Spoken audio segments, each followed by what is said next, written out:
എല്ലാവർക്കും കേളി മീഡിയയിലേക്ക് സ്വാഗതം. എൻ്റെ ചാനൽ ആദ്യമായിട്ട് കാണാൻ സബ്സ്ക്രൈബ് ചെയ്യുക, സപ്പോർട്ട് ചെയ്യുക, നിങ്ങളുടെ വിലയേറിയ അഭിപ്രായങ്ങൾ കമൻറ്റായി രേഖപ്പെടുത്തുക. അപ്പം നമ്മുടെ കൃഷ്ണഗാഥ സീരിയലിൻ്റെ എപ്പിസോഡിലേക്ക് പോയാലോ.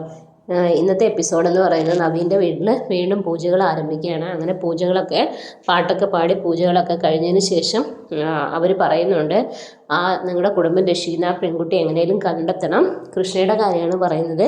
ആ കുട്ടി വന്ന എല്ലാ പ്രശ്നങ്ങളും തീരുമെന്നാണ് പറയുന്നത്. അപ്പം നമ്മുടെ മുത്തശ്ശി പറയുന്നുണ്ട്, ആ കുട്ടിയെ എവിടെ പോയി കാണാനും, ഞങ്ങൾ ആ കുട്ടിയെ ഇതുവരെ കണ്ടിട്ട് പോലുമില്ല എന്നുള്ള രീതിയിലൊക്കെ പറയുകയാണ്. ഇതേ സമയത്ത് നമ്മുടെ സിതാരയുടെ വീട്ടിലാണ് ഗോപാലിനെ കൊണ്ടുവന്നിട്ട് സിതാര ചോദിക്കുന്നൊക്കെ ഉണ്ട് ആരാണെന്ന്. അപ്പോൾ അവരുടെ അഡ്രസ്സ് തരാൻ പറയുന്നു. അങ്ങനെ തങ്കത്തിൻ്റെ വീട്ടിലെ അഡ്രസ്സ് നമ്മുടെ സിതാരയുടെ കയ്യിലേക്ക് കൊടുക്കുകയാണ് നമ്മുടെ ഗോപാലൻ.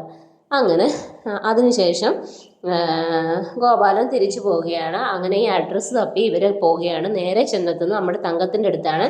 തങ്കത്തിനെ കണ്ടത് നമ്മുടെ സിതാരയുടെ സ്വഭാവം ആകെ മാറും. കാരണം അവർക്ക് പിടിച്ച് നിയന്ത്രിക്കാൻ പറ്റാത്ത എന്തോ കാര്യങ്ങളുണ്ടെന്ന് നമ്മുടെ സിമിക്ക് മനസ്സിലാവുന്നുണ്ട്. അവിടെ എത്തിയപ്പോൾ തന്നെ നമ്മുടെ സിതാരയ്ക്ക് മനസ്സിലാവും ഇതാരാണെന്നും എന്താണെന്നുള്ളത്. അപ്പോൾ അതിനിടയിൽ ഗോപാലൻ പറയുന്നുണ്ട്, നമ്മുടെ കൃഷ്ണയുടെ അമ്മയ്ക്ക് തീരെ വയ്യ, ആ കുട്ടി അമ്മയുടെ ഓപ്പറേഷന് വേണ്ടി അവൾ പൈസ ഉണ്ടാക്കാൻ വേണ്ടി ഓടി നടക്കുന്ന കാര്യമൊക്കെ പറയുന്നൊക്കെയുണ്ട്.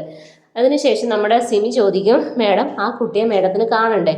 അപ്പോൾ നമ്മുടെ കൃഷ്ണയാണെങ്കിൽ ആ കുട്ടിയെ ഇങ്ങനെ കുട്ടികളെ ഇങ്ങനെ എന്തോ കളിപ്പിച്ചുകൊണ്ടൊക്കെ നിൽക്കുകയാണ്. അങ്ങനെ സിതാരയുടെ കണ്ണിൽ നിന്നാണ് കണ്ണുനീര് ഇങ്ങനെ ഉതിർന്ന് വീണുകൊണ്ടിരിക്കുകയാണ്. എന്ത് ചെയ്യണമെന്നറിയാത്തൊരവസ്ഥ. ഇതേ സമയത്താണെങ്കിൽ നമ്മുടെ നിർമ്മലയാണെങ്കിൽ ഈ വീട്ടിൽ ഒളിപ്പിച്ചിരിക്കുന്ന രഹസ്യം കണ്ടെത്താനായി മുത്തശ്ശിയുടെ റൂമിൽ കയറുന്നു. അങ്ങനെ ആഭരണപ്പെട്ടിയൊക്കെ തുറക്കുന്നു, ഓരോ സാധനങ്ങളൊക്കെ എടുത്തു നോക്കുന്നു. അങ്ങനെ അടച്ച് തിരിച്ചു വയ്ക്കുന്ന സമയത്ത് ഒരു സർപ്പം അവിടെ ഇങ്ങനെ വന്ന് നിൽക്കും. അത് കണ്ട് നമ്മുടെ നിർമ്മല ഞെട്ടും, വീഴും അവിടെ.